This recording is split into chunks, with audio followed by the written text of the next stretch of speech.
Salut les gars, on se retrouve pour voir une animation créée par Rybar sur la tactique utilisée par les Ukrainiens pour leur offensive de Koursk. Tout ce que j'espère, c'est que ça va pas se terminer comme pour le village de Krimki. Leur offensive à Krimki, c'est dans l'oblast de Kherson. Qu'est-ce qui s'était passé?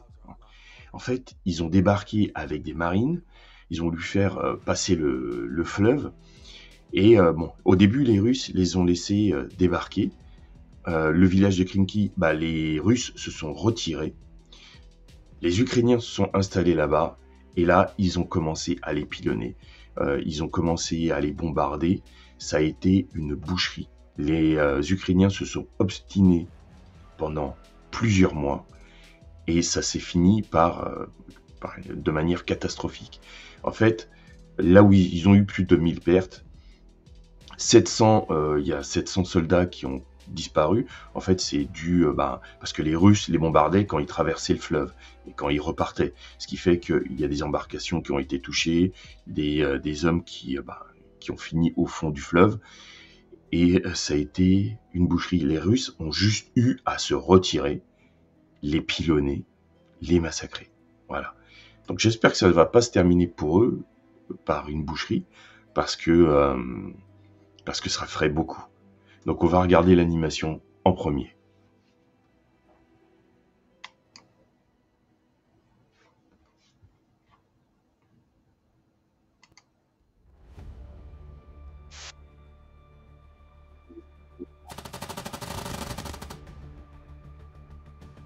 Je vous expliquerai en détail et je vous donnerai d'autres informations juste après l'analyse de la vidéo.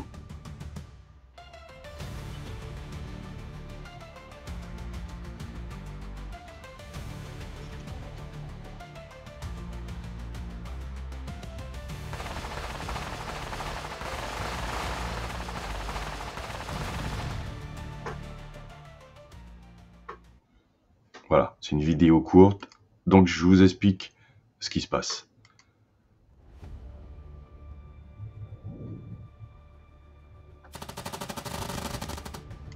Voilà, première partie. Donc c'est une unité d'assaut. Je vous ai expliqué, les Ukrainiens ont des unités d'assaut et des unités de combat ou de défense. Ce qui veut dire que c'est les unités d'assaut qui ont permis l'avancée des Ukrainiens en territoire russe.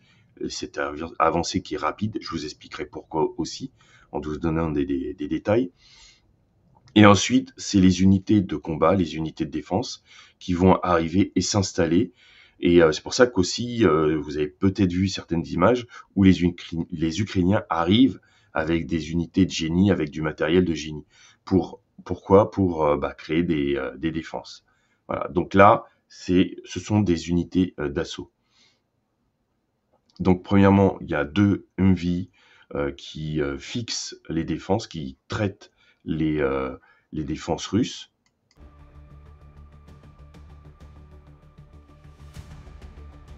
Et les autres qui vont dans les agglomérations, dans les villages directement, qui vont inspecter les villages. Et ensuite, je vais vous expliquer la suite. Voilà, là, ils inspectent le village. Et là, en fait, ce qu'ils font, c'est qu'ils se mettent en embuscade. Parce que forcément, les Russes, rapidement, envoient des renforts. Et les Ukrainiens se mettent en embuscade, justement, pour anéantir les renforts russes.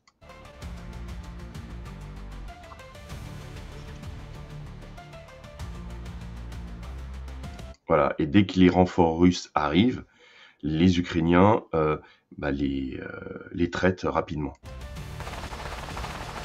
Alors, il faut savoir que les Ukrainiens ont énormément de drones FPV, ce qui fait qu'ils peuvent traiter, attaquer rapidement. J'avais vu un expert russe qui expliquait la tactique un peu différemment, la tactique ukrainienne pour cette offensive.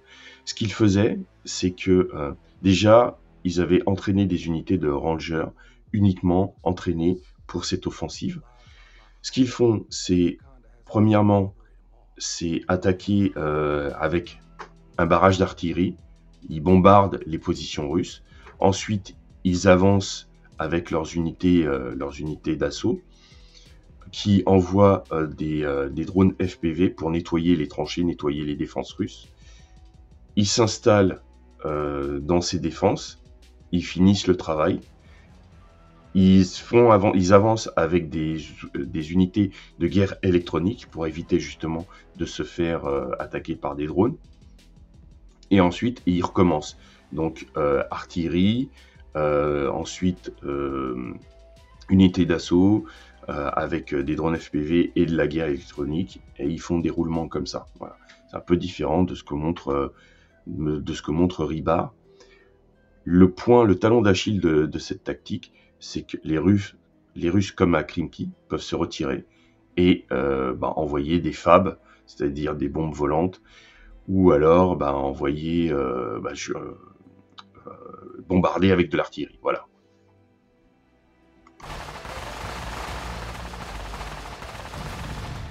Voilà. Et là, ils traitent le char russe avec des drones FPV. Quelques infos supplémentaires. Voilà. Quelques infos supplémentaires, c'est que on s'est aperçu que les Ukrainiens avaient piraté les caméras de surveillance russes sur les autoroutes et les routes. Ce qui fait qu'ils savaient la position de certaines unités russes. Ils pouvaient calculer l'itinéraire, la nature, l'itinéraire, l'effectif, et puis savoir exactement où ils seraient. Ils ont pu traiter une colonne de blindés, une colonne de matériel russe de cette manière. Donc, ils ont réussi. Il n'y a pas que le fait d'utiliser des drones, il y a aussi le piratage informatique qui rentre en ligne de compte. Donc, c'est intéressant, c'est des données qui sont intéressantes à avoir. Voilà, on va pas s'éterniser. Je ne vais pas vous donner des infos sur l'état du front actuellement. J'en ferai une autre vidéo pour ça. Serrez les rangs et restez unis.